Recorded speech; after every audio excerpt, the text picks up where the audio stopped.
for relaxing times. Make it century time.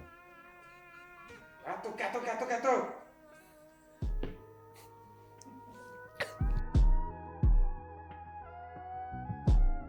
Alors, nous n'allons pas aujourd'hui vous parler de boissons alcoolisées, mais comme vous pouvez le voir derrière moi, nous avons un magnifique service à diverses boissons, whisky, cognac, armagnac, etc. Et nous nous trouvons aujourd'hui dans ce qui est à mon sens une des plus belles boutiques de montres de Paris. J'ai nommé la boutique Chopard qui se trouve au numéro 1 de la célèbre place Vendôme. Alors, nous ne sommes pas là aujourd'hui pour parler de grandes nouveautés, mais nous avons sélectionné en fait 3 pièces parmi les différentes collections de la maison Chopard. 3 pièces qui sont, à notre sens, iconiques, importantes, intéressantes, qui apportent des clés de lecture de cette très jolie marque.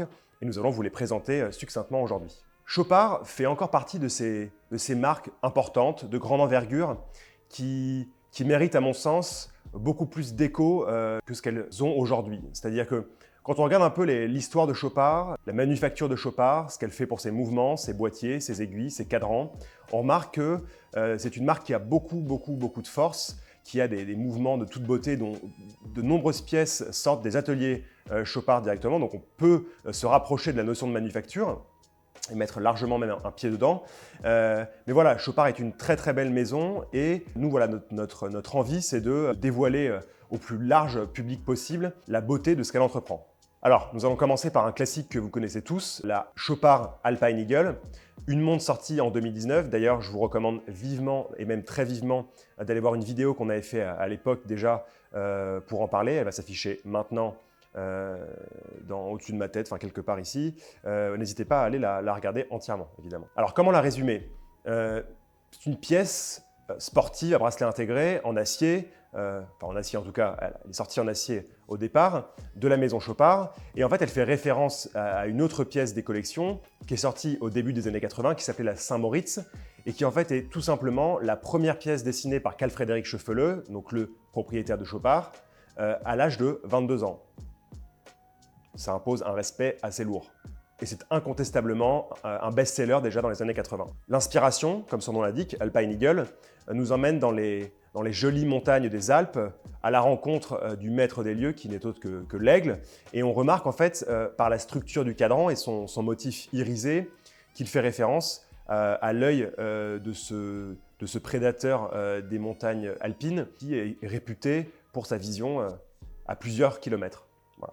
Donc si vous êtes un petit lapin des Alpes, vous devriez vous faire du souci. Alors, c'est très caractéristique, tout d'abord, cette lunette, avec ses 8 vis regroupées 2 à 2, première chose.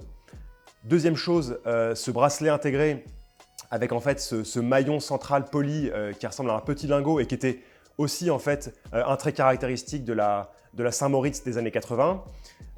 Voilà, je dirais que ces détails graphiques font toute l'identité de cette Alpine Eagle qui reprend la montre des années 80. Côté mouvement, la Chopard Alpine Eagle est équipée d'un calibre manufacture, le 0101C, avec une confortable réserve de marche de 60 heures et une certification par le contrôle officiel suisse des chronomètres COSC. Donc voilà, une montre qu'on apprécie, une montre superbe avec des finitions de folie, un mouvement manufacture, un prix au-dessus des 10 000 euros, à 13 100 euros de mémoire. Voilà, une pièce qui a vraiment est en compétition avec beaucoup de montres, et même quand je dis en compétition, qui peut leur briser la nuque, parce que vu la qualité du garde-temps qu'on a, je veux dire, au-delà des finitions qui sont superbes, la qualité du mouvement surtout fait largement la différence. Ça, c'était pour la grande sportive de Chopard.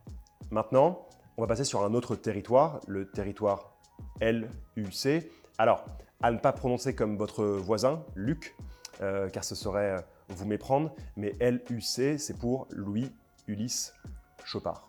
On va vous parler en premier lieu de la Chopard LUC Perpetual Twin. Donc c'est le calendrier perpétuel, un peu iconique de Chopard, qu'on a toujours plaisir à voir, plaisir à porter, pour les très bonnes raisons. Au premier coup d'œil, on ne peut manquer de voir sur ce cadran le calendrier perpétuel. Grande date à midi, jour de la semaine à 9 h, mois à 3 h, couplé à l'indication de l'année bissextile. Pour tous ceux qui ne le savent pas encore, une année bissextile se dévoile, si je puis dire, tous les 4 ans et comporte non pas 365 jours, mais 366 jours, et ça tombe un 29 février. Mais ça, vous le savez probablement déjà. Alors ce qu'on aime par-dessus tout, c'est en fait la très belle lisibilité du cadran et ce contraste magnifique entre tous les indicateurs en fait, du calendrier perpétuel et sur le modèle que nous avons décidé de vous montrer aujourd'hui, la couleur bleu soleillé, mais pas un bleu clair, un bleu foncé, assez profond en fait, mais juste la bonne teinte de bleu qu'il faut. Cette montre, elle fait 43 mm de diamètre. Mais sa grosse force, sa grande spécificité, c'est qu'en fait, l'harmonie de la pièce, l'harmonie du cadran couplé à l'épaisseur est telle qu'en fait, au poignet, c'est vraiment un délice et les 43 mm ne font absolument pas important. Parmi les pièces que l'on peut trouver dans cette famille Perpetual Twin, on a à la fois des modèles, donc le fond blanc notamment, qui a des chiffres romains. Donc, personnellement, dans le monde, il y a ceux qui détestent les chiffres romains et ceux qui adorent les chiffres romains. Je fais partie de ceux qui adorent les chiffres romains. Surtout dans cette montre, ça vient un peu casser le côté sport, le côté moderne, et ça vient apporter un peu de classicisme. Donc pour ça, vive les Romains. Et sur la pièce bleue qu'on vous montre aujourd'hui, pas de chiffres arabes, pas de chiffres romains, que les index. Et pareil, ça apporte de l'espace au cadran. Le cadran respire, la montre respire, je respire, et tout va bien. Comme d'habitude chez Chopard, un mouvement qui nous met une grande claque sur le visage. J'ai nommé le mouvement LUC 96-22. Donc un mouvement à micro-rotor, aux superbes finitions, à la très belle réserve de marche de 65 heures. Une réserve de marche permise par 2 barillet, c'est d'ailleurs pour ça qu'on dit twin, sinon ça ne servirait à rien de dire twin. Donc 2 barillets en fait, qui sont fins et en fait, qui permettent d'accumuler plutôt davantage d'énergie. Troisième montre que l'on veut vous présenter aujourd'hui, donc voilà, on a fait la sportive, l'Alpine Eagle, la Perpetual Twin, LUC, qui est quand même pas extra fine, même si elle passe superbement bien au poignet. Et là, on va rentrer dans la catégorie vraiment de la montre superbement élégante, fine, et qui représente à merveille tous les savoir-faire de la manufacture Chopard. J'ai nommé la Chopard LUC XPS Officer.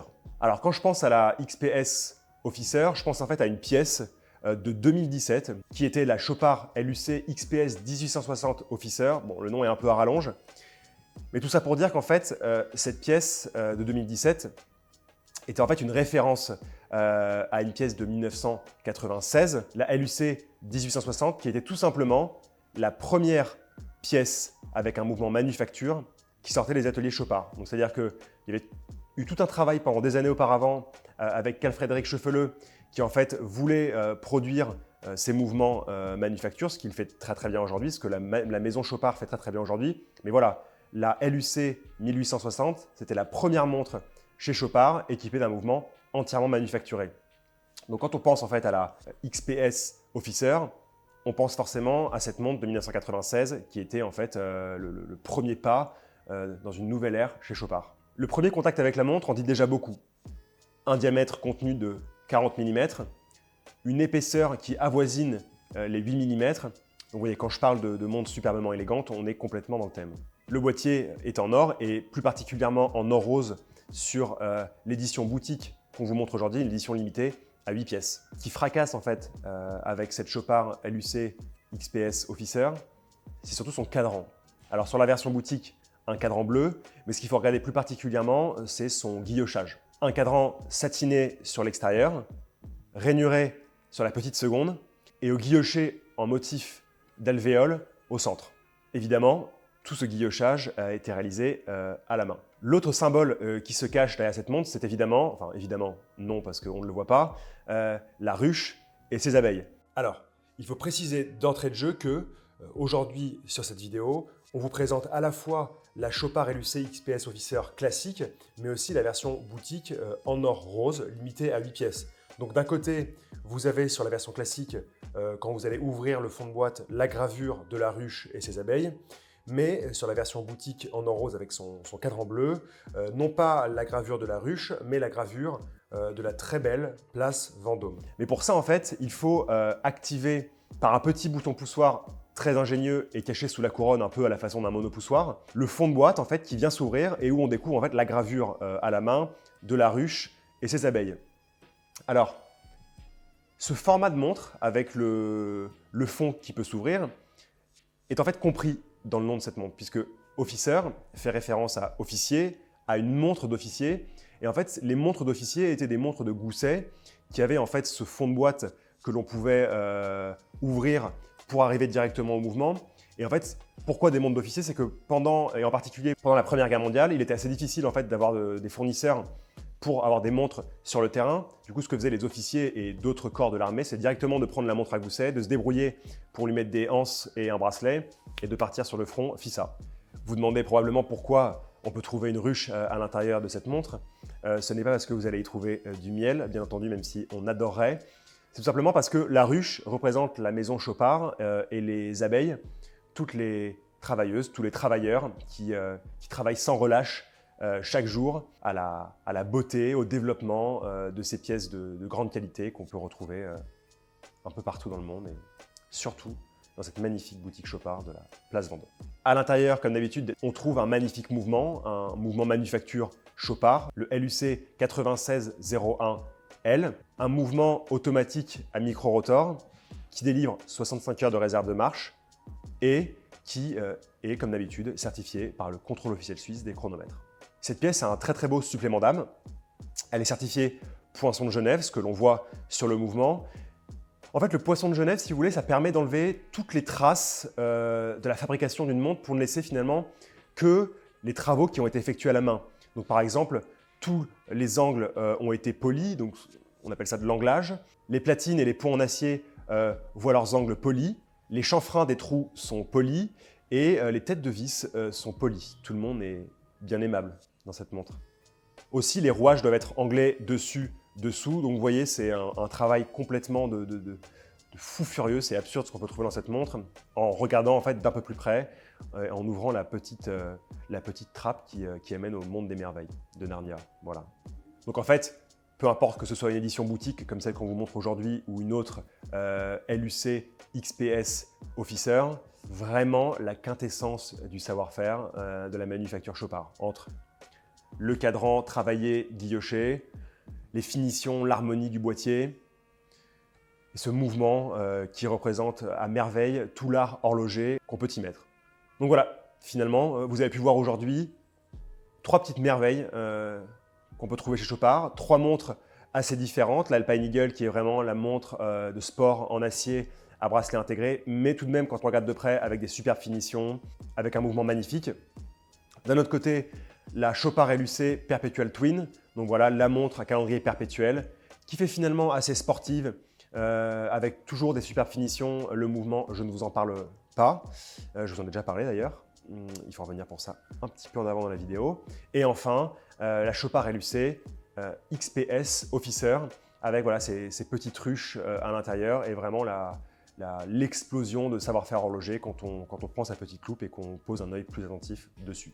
Je ne peux pas dire autre chose.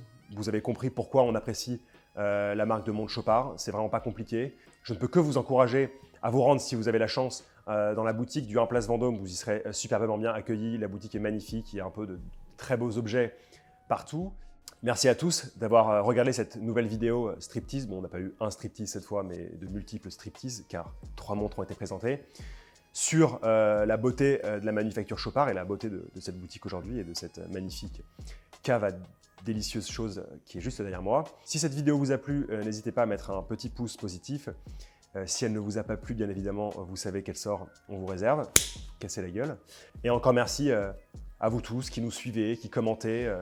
Ça nous fait très très chaud au cœur et Bill Murray serait très fier de vous. Très fier.